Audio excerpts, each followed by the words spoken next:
हाँ dear students, हम लोग cell cycle chapter cell cycle class 11th का थर्ड पार्ट बना रहे हैं।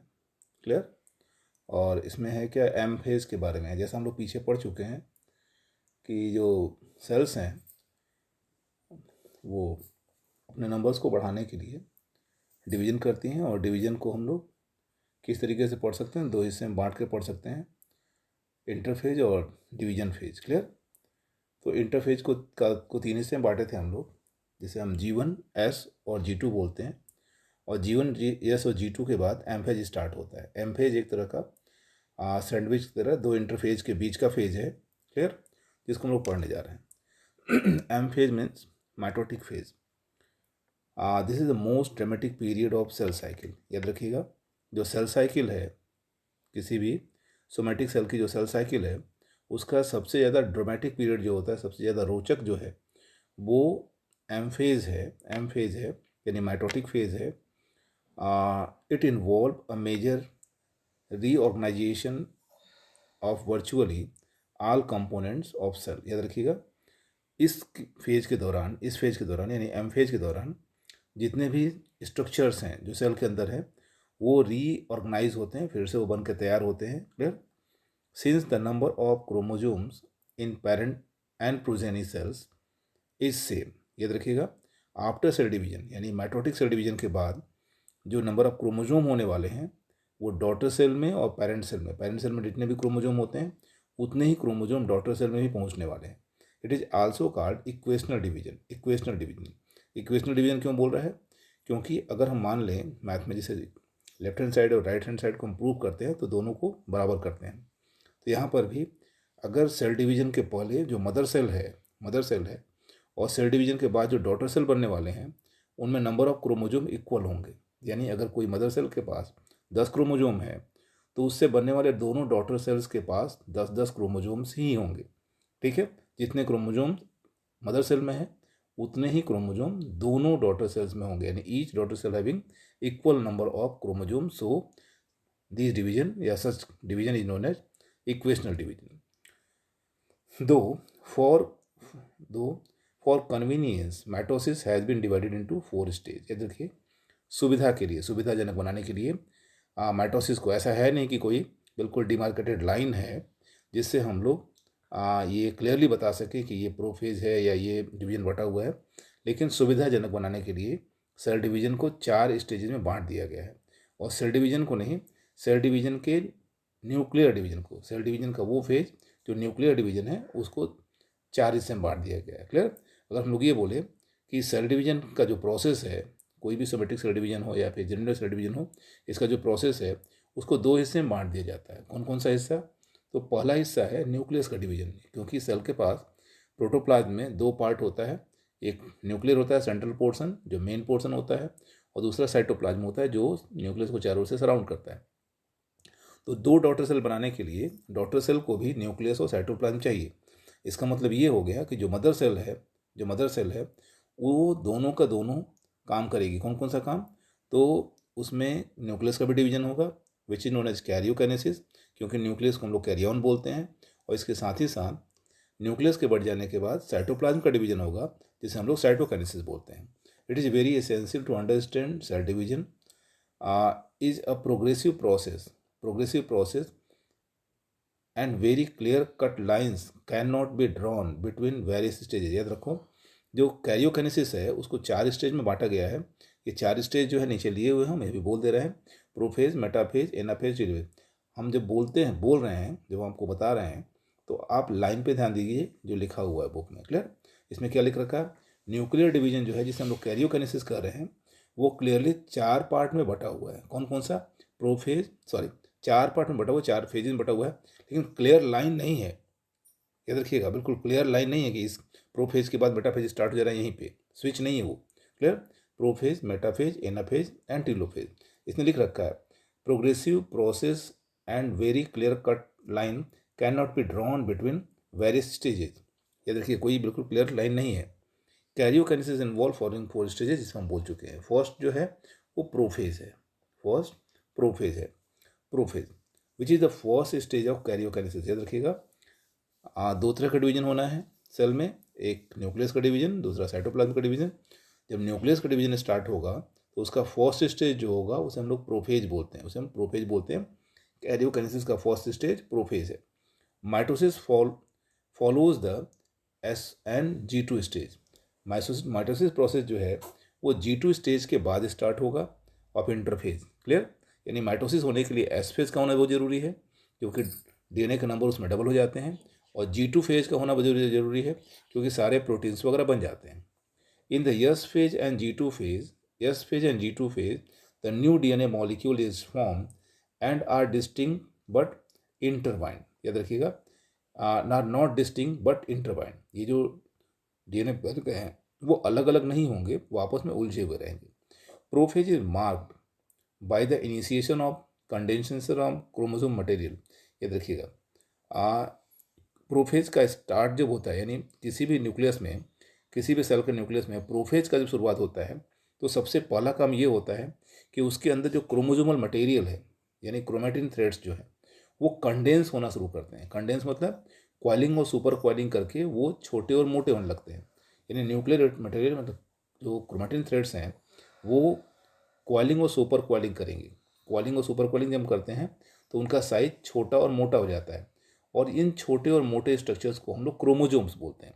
याद रखिएगा, क्योंकि न्यूक्लियर डिवीजन जब हो रहा होगा तभी हम क्रोमोजोम को देख सकते हैं। They are visible during cell division.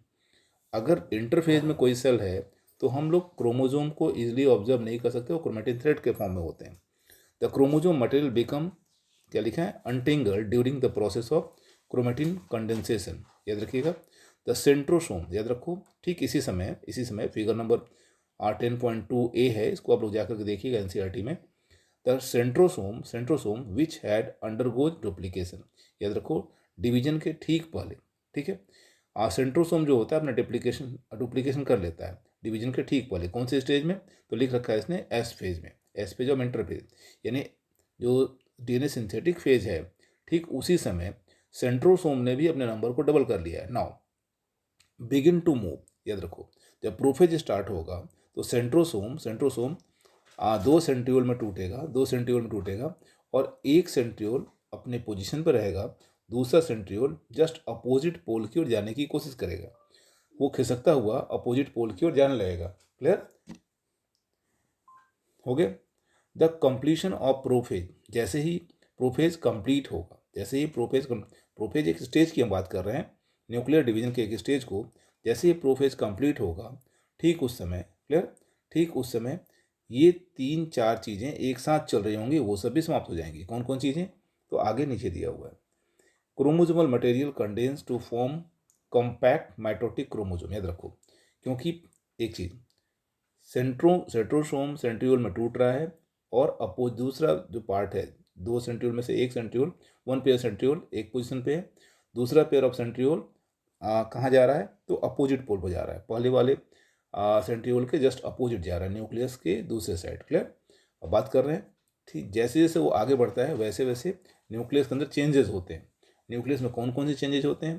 तो ये चेंजेस क्रोमैटिन मटेरियल में हो रहे होते हैं, ये चेंजेस न्यूक्लियोसोम में हो रहे होते हैं, ये चेंजेस न्यूक्लियर मेम्ब्रेन में हो रहे होते हैं। याद रखिएगा, यहाँ लिखा हुआ first change, chromosomal material condense to form compact mitotic chromosome. याद रखो, न्यूक्लियस के अंदर जो क्रोमोजोमल मटेरियल है, इट मीन सीधे सीधे समझो क्रोमैटिन थ्रेड्स जो हैं वो कॉम्पैक्ट हो जाते हैं कंडेंस होकर के, और उनको हम लोग अब माइटोटिक क्रोमोजोम कहते हैं या क्रोमोजोम कहते हैं।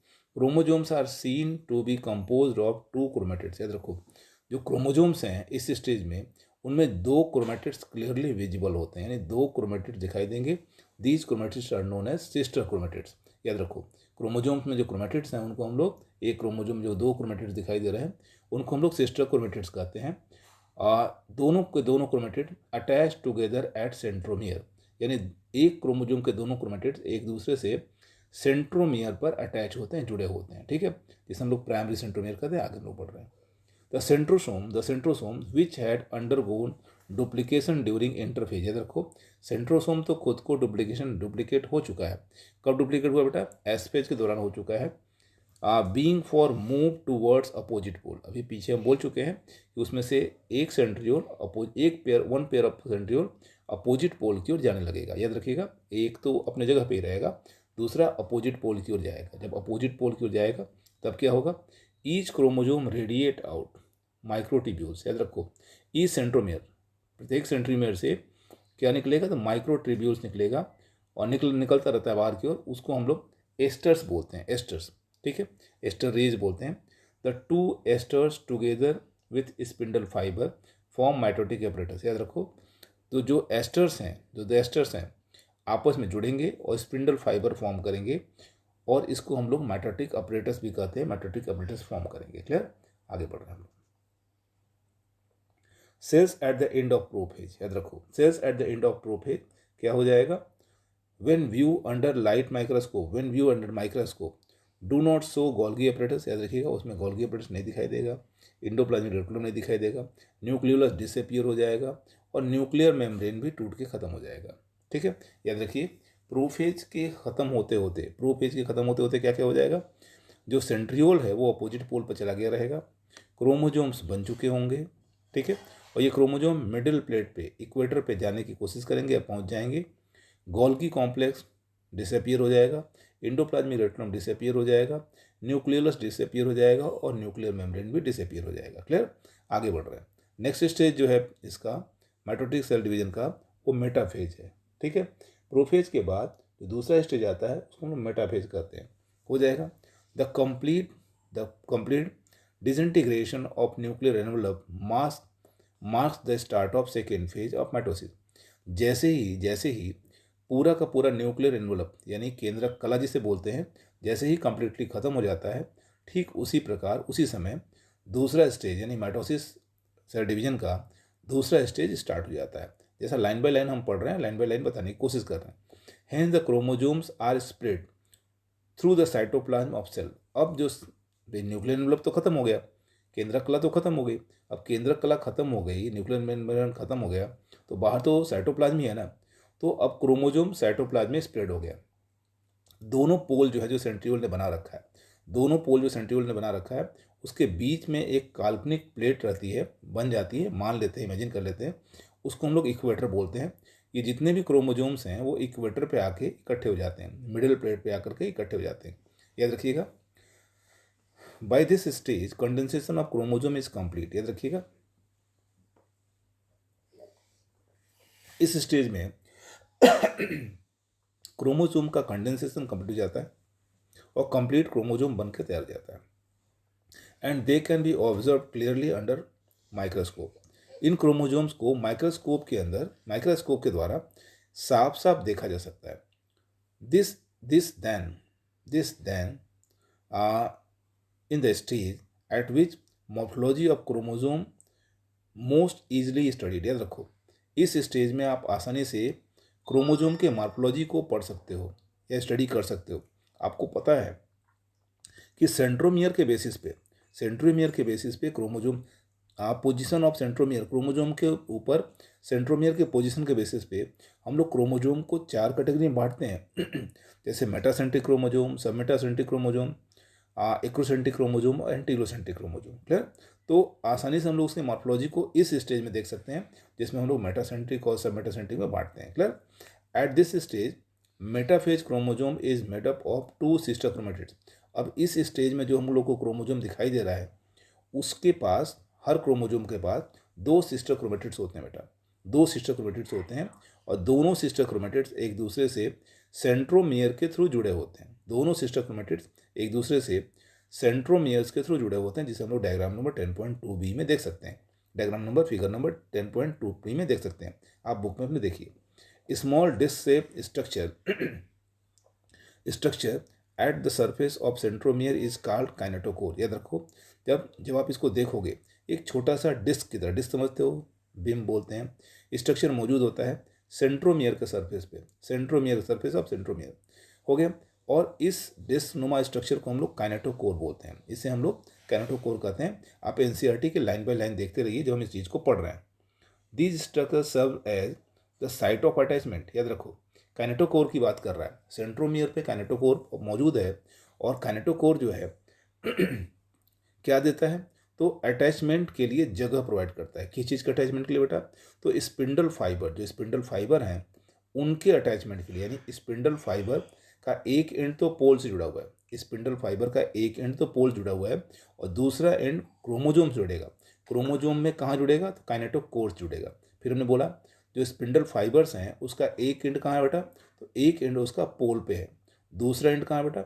दूसरा एंड जो उसका है वो काइनेटोकोर से, क्रोमोजोम के पास काइनेटोकोर से अटैच है, that are moved into position at centre of cell. याद रखिएगा, ये सारे के सारे जो क्रोमोजोम्स हैं, जो मेटाफेज के क्रोमोजोम्स हैं, वो सेल के सेंटर में आ जाएंगे। Hence the metaphase is characterised by all chromosomes coming to lie the equator. याद रखिएगा, अब इस प्रकार क्या हुआ कि मेटाफेज स्टेज में सारे के सारे क्रोमोजोम कहाँ पहुँच गए बेटा? तो सारे क्रोमोजोम इक्वेटर पर आ गए। इक्वेटर मतलब क्या हुआ? हमने बोला कि एक काल्पनिक लाइन है, एक काल्पनिक प्लेट है।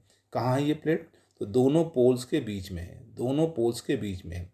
यहाँ आकर के क्रोमोजोम अरेंज हो जाते हैं, यहाँ के क्रोमोजोम अरेंज हो गए और जो पोल्स से निकलने वाले स्पिंडल फाइबर्स हैं उनसे क्रोमोजोम के काइनेटोकोर अटैच हो चुके हैं, उनसे क्रोमोजोम के काइनेटोकोर अटैच हो गए। याद रखिएगा, जब काइनेटोकोर से स्पिंडल फाइबर अटैच हो गए, क्लियर, तो दोनों ओर मतलब दो पोल मान लो, एक दोनों पोल के स्पिंडल फाइबर दोनों ओर काइनेटोकोर से अटैच हो जाते हैं। क्लियर, अब क्या हो रहा है?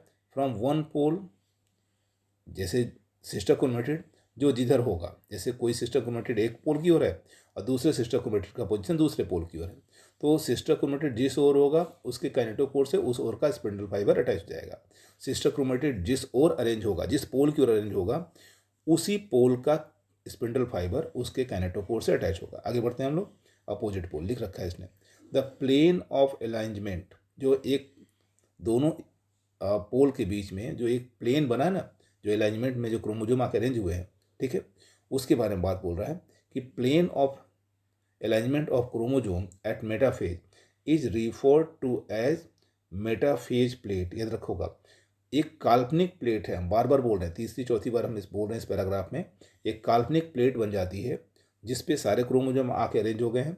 इन क्रोमोजोम्स में से एक सिस्टर क्रोमेटिड एक पोल की ओर है और दूसरा सिस्टर क्रोमेटिड उनके दूसरे पोल की ओर है, और सिस्टर क्रोमेटिड के काइनेटोकोर से क्या अटैच है? स्पिंडल फाइबर अटैच है।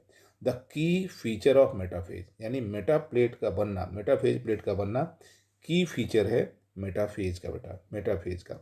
आगे हम बढ़ रहे हैं।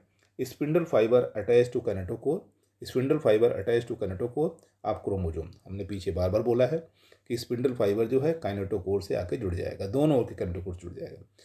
अब chromosomes are moved to spindle equator. याद रखो, जो क्रोमोजोम्स हैं वो स्पिंडल इक्वेटर की ओर मूव कर जाएंगे, यानी बीचों बीच में आ जाएंगे, and get aligned along the metaphase plate, और सारे के सारे मेटाफेज प्लेट पे आके इकट्ठा हो जाएंगे through spindle fibre of both pole, spindle fibre of both pole. याद रखिएगा, नेक्स्ट स्टेज है मेटाफेज के बाद, नेक्स्ट स्टेज जो है वो एनाफेज का है। एनाफेज का स्टेज है बेटा, यानी न्यूक्लियर डिवीजन का जो तीसरा स्टेज है ये, जिसे हम लोग एनाफेज बोलते हैं। At the onset of anaphase, जैसे ही एनाफेज एक बार सेट हो जाता है, each chromosome arrange in metaphase plates is split. याद रखो, जो मेटाफेज प्लेट में जो क्रोमोजोम अरेंज हैं उनके सिस्टर क्रोमेटिड स्प्लिट कर जाते हैं, फट जाते हैं, यानी हर क्रोमोजोम का सिस्टर क्रोमेटिड एक दूसरे से अलग हो जाता है, ठीक है, और साथ साथ इस तरीके से दो डॉटर क्रोमेटिड बन जाते हैं। Each chromosome produce two daughter chromatids. याद रखिएगा, ईच को जैसे स्प्लिट होता है तो दो डॉटर क्रोमेटिड्स बन जाते हैं, और यही डॉटर क्रोमेटिड्स, ये जो दो हर क्रोमोजोम के स्प्लिट होने से जो दो डॉटर क्रोमेटिड अलग अलग हुए हैं, ये डॉटर क्रोमेटिड्स अब डॉटर क्रोमोजोम कहे जाते हैं। याद रखना, ये जो स्प्लिट होने से दो जो क्रोमेटिड अलग हुए हैं, यानी हर क्रोमोजोम ने अपने डॉटर क्रोमेटिड को अलग कर लिया, यानी एक डॉटर क्रोमेटिड एक पोल की ओर जाने लगता है, दूसरा डॉटर क्रोमेटिड दूसरे पोल की ओर जाने लगता है, दोनों सेम क्रोमोजोम से बने होते हैं। अब इन क्रोमेटिड्स को क्रोमेटिड कहने के बजाय daughter chromosome of future daughter nuclei बोलते हैं, यानी जो भविष्य में डॉटर न्यूक्लियाई बनने वाली हैं उनके ये डॉटर क्रोमोजोम्स हो जाते हैं, ठीक है। Begin their migration. याद रखो, अब क्या होता है, ये जो डॉटर क्रोमेटिड्स बन गए हैं या डॉटर क्रोमोजोम बन गए हैं वो स्पिंडल फाइबर से अटैच हैं अपने पोल की ओर से। अब स्पिंडल फाइबर की लंबाई घटने लगती है और ये जो डॉटर क्रोमेटिड्स हैं वो पोल की ओर मूव करने लगते हैं। जब ये पोल की ओर जाने लगते हैं, this phenomenon known as anaphase. H each chromosome each daughter chromosome move away from equatorial plate.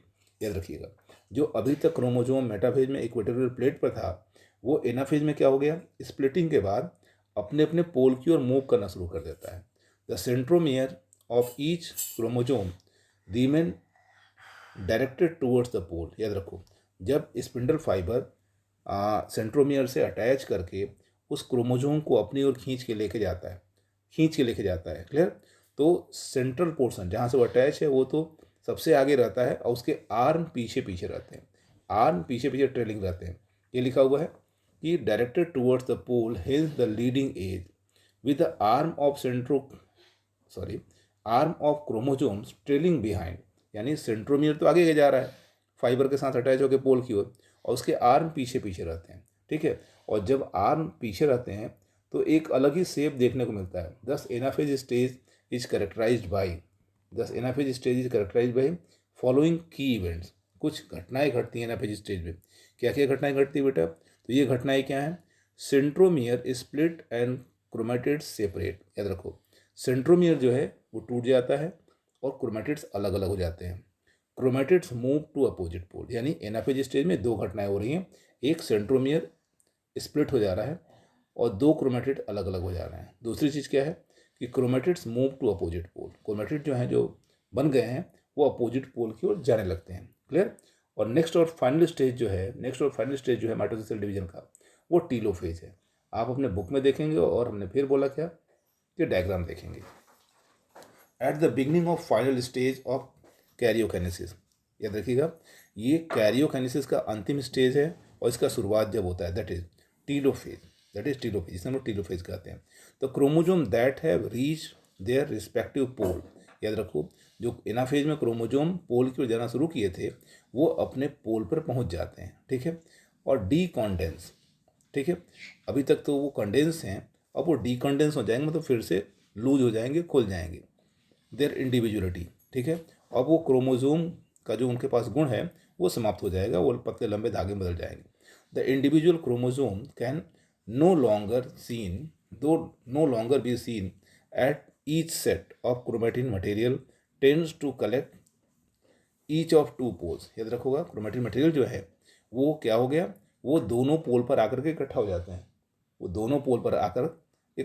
हैं, हो गया। This is the stage which show following events. याद रखो, टीलोफेज स्टेज में बेटा क्या हो रहा है, तो टीलोफेज स्टेज में ये नीचे लिखी गई 3 घटनाएं घट रही है। क्या क्या हो रहा है, तो chromosome cluster eight opposite spindle. यानी क्रोमोजोम जो सिस्टर क्रोमेटिड्स हैं वो आकर के अपोजिट पोल पर, ठीक है, स्पिंडल के पोल पर आकर के इकट्ठा हो जा रही हैं। And their identity is lost. जो अलग अलग क्रोमोजोम की इनकी आइडेंटिटी थी वो खत्म हो जाती है। एट डिस्क्रीट एलिमेंट, आगे न्यूक्लियर एनवलप डेवलप, फिर से न्यूक्लियर एनवलप डेवलप हो जाता है, ठीक है। इसके अलावा बेटा क्या होता है, चारों तरफ क्रोमोजोम हो जाते हैं, उनके चारों तरफ न्यूक्लियर एनवलप डेवलप हो जाता है। Cluster of forming two daughter nuclear. जैसे ही न्यूक्लियर एनवलप बन जाता है वैसे ही एक ही सेल के अंदर, सिंगल सेल के अंदर 2 न्यूक्लियस बनकर तैयार हो जाते हैं, 2 डॉटर न्यूक्लियस बनकर तैयार हो जाते हैं। और ये दोनों डॉटर न्यूक्लियस सेल के अपोजिट पोल पर होते हैं। Nucleolus, Golgi complex and endoplasmic reticulum reform. याद रखिएगा, अब सेल के अंदर ये तीनों चारों चीज़ें बन जा रही हैं। कौन कौन चीज़ें बन जा रही हैं, तो सेल ऑर्गेनेल जो हैं वो फिर से बन जाएंगे, तैयार हो जाएंगे। यानी न्यूक्लियस के अंदर न्यूक्लियोलस बन जाएगा, साइटोप्लाज्म में गोल्गी कॉम्प्लेक्स बनना शुरू हो जाएगा और इंडोप्लाज्मिक रेटिकुलम भी बनकर तैयार हो जाएगा। आगे नेक्स्ट और लास्ट स्टेज है सेल डिवीजन का, जिसे हम लोग साइटोकाइनेसिस बोलते हैं। नेक्स्ट और लास्ट कैरियोकाइनेसिस के कारण, ड्यू टू कैरियोकाइनेसिस एक ही सेल के अंदर 2 डॉटर न्यूक्लियाई बन गए, याद रखिएगा, टीलोफेज के खत्म होते होते। Mitosis accomplishes not only the segregation of duplicated chromosome into daughter nuclei or karyokinesis, but the cell itself divided into two daughter cell by the separation of cytoplasm called cytokinesis, at each of which cell division get accomplished। ठीक है, इसने क्या बताया, इसने बताया कि केवल duplication, chromosome का डुप्लीकेशन ही नहीं हो रहा है, ठीक है, माइटोसिस में डुप्लीकेशन नहीं हो रहा है, बल्कि एक सेल के अंदर 2 डॉटर न्यूक्लियस बन जा रहे हैं, और ये खुद ही डिवाइड हो रहा है, 2 डॉटर न्यूक्लियस खुद से बन रहे हैं। और ये जब दोनों डॉटर न्यूक्लियस के चारों तरफ जो साइटोप्लाज्म है ये जब बढ़ जाता है, ये जब 2 हिस्से में बढ़ जाता है, this phenomena is known as cytokinesis, जिसके फलस्वरूप 2 डॉटर सेल्स बन जाती हैं। इन एनिमल सेल, अगर हम बात एनिमल सेल और प्लांट सेल की करें तो इनके साइटोकाइनेसिस अलग अलग होते हैं। अगर हम लोग बात प्लांट सेल और एनिमल सेल की करते हैं तो दोनों के जो साइटोकाइनेसिस हैं वो अलग अलग होते हैं। कैरियोकाइनेसिस तो लगभग एक जैसे होते हैं, लेकिन साइटोकाइनेसिस अलग अलग होते हैं। In an animal cell it is achieved by the appearance of furrow. याद रखो, जब लोग एनिमल सेल की बात करेंगे तो बाहर से भीतर की ओर, यानी सेल साइटोप्लाज्म के सेल मेम्ब्रेन के बाहर से भीतर की ओर एक फरो बननी शुरू होती है, दरार बननी शुरू होती है प्लाज्मा मेम्ब्रेन में, यानी दबने लगता है। प्लाज्मा मेम्ब्रेन बाहर से अंदर की ओर दबने लगता है, धंसने लगता है, फरो बनता है। और and the furrow gradually deepens, ये जो फरो है, जो दरार है बाहर से अंदर की ओर जो आ रहा है, वो धीरे धीरे गहरा होते जाता है and ultimately join the centre. और लास्ट में दरार बीच में सेंटर में एक ज्वाइन कर लेता है, और जिसका रिजल्ट ये होता है कि जो एक साइटोप्लाज्म था वो 2 हिस्से में बढ़ जाता है, यानी अब 2 डॉटर सेल्स बनकर तैयार हो जाते हैं। उसमें न्यूक्लियस भी होता है और साइटोप्लाज्म भी होता है। लेकिन प्लांट सेल की जब बात करेंगे हम लोग, plant cells however are enclose by relatively inextensible cells wall. ठीक है, जो प्लांट है, जैसे एनिमल सेल में सेल मेम्ब्रेन था वो तो फ्लेक्सिबल होता है, लेकिन जब प्लांट की बात करेंगे तो प्लांट का सेल वॉल उस तरह से फरो फॉर्म नहीं कर पाता।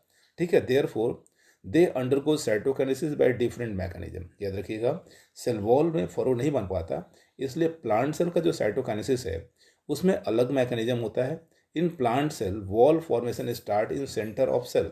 याद रखिएगा, प्लांट सेल में क्या होता है, सेल वॉल का फॉर्मेशन स्टार्ट होता है सेल के सेंटर से, सेल के सेंटर से, बाहर से नहीं, अंदर से, सेल के सेंटर से वॉल फॉर्मेशन स्टार्ट हो जाता है। क्लियर? एंड ग्रो आउटवर्ड, जो सेंटर में वॉल बन रहा है वो बाहर की ओर खिसकना शुरू होता है। एंड फाइनली वो ज्वाइन कर लेता है जो बाहरी दीवार है उसको, अंदर से धीरे धीरे बढ़ना शुरू करता है और बाहरी दीवार तक टच कर जाता है। The formation of new cell wall begin with formation of simple precursor called cell plate. याद रखिएगा, अब सेल वॉल सेंटर से बनना शुरू हुआ है और वो फैलते फैलते पूरे सेल वॉल को बना लिया, 2 सेल अलग हो गए सेल वॉल बनने के कारण। तो सेल वॉल का बनने का शुरुआत जहाँ से होता है उसे हम लोग सेल प्लेट कहते हैं, उसे सेल प्लेट कहते हैं। That represent the middle lamella between the wall of 2 adjacent cell. तो 2 जो पड़ोसी सेल्स होती हैं जो एक ही मदर सेल की बनी होती हैं, उनके बीच का मिडिल लैमला सेल प्लेट को ही रिप्रेजेंट कर रहा होता है। याद रखिएगा, इसने क्या बोला, that represent the middle lamella between the wall of 2 adjacent cell at the time of cytoplasmic division. याद रखिएगा, जब किसी भी सेल में साइटोप्लाज्मिक डिवीजन हो रहा होता है, organelles like mitochondria and plastid get distributed between 2 daughter cells. याद रखिएगा, जब ये साइटोप्लाज्मिक डिवीजन हो रहा होता है तो कुछ सेल ऑर्गेनल जैसे माइटोकॉन्ड्रिया और प्लास्टिड में, दोनों कोशिकाओं में, दोनों डॉटर सेल में डिस्ट्रीब्यूशन उनका होता है, कुछ में कम कुछ में ज़्यादा, लेकिन दोनों में होता है इक्वली, मान चलिए। In some organism karyokinesis is not followed by cytokinesis. कुछ ऐसे ऑर्गेनिज्म हैं जिसमें कैरियोकाइनेसिस के ठीक बाद साइटोकाइनेसिस का प्रोसेस नहीं होता। कैरियोकाइनेसिस तो हो गया, यानी न्यूक्लियर डिवीजन हो गया, एक ही सेल में 2 न्यूक्लियस बन गए, लेकिन साइटोप्लाज्म का डिवीजन नहीं हुआ। सो अलग अलग सेल नहीं बनी, एक ही सेल में बार बार अगर न्यूक्लियस डिवीजन होता चला जाए तो ढेर सारे न्यूक्लियस एक ही साइटोप्लाज्म के अंदर आ जाते हैं, ढेर सारे न्यूक्लियस एक ही साइटोप्लाज्म के अंदर आ जाते हैं, जिसके कारण मल्टी न्यूक्लियेट स्ट्रक्चर बन जाता है। इस स्ट्रक्चर को मल्टी न्यूक्लियेट स्ट्रक्चर बोलते हैं और इसे हम लोग लीडिंग टू फॉर्मेशन ऑफ सिंसाइसियम। याद रखिएगा, इसे हम लोग सिंसाइसियम बोलते हैं। जो हम लोग कोकोनट का फ्लूइड पीते हैं, कोकोनट के पानी पीते हैं, वो लिक्विड एंडोस्पर्म ऐसा ही सिंसाइसियम सेल होता है, सिंसाइसियल न्यूक्लियस होता है। क्लियर? यहाँ पे हम लोग का माइटोसिस लगभग समाप्त हो रहा है। माइटोसिस में कुछ और, जब कुछ जो कुछ भी होगा उसे हम लोग अगले वीडियो में या आगे कभी इसे पढ़ेंगे। क्लियर?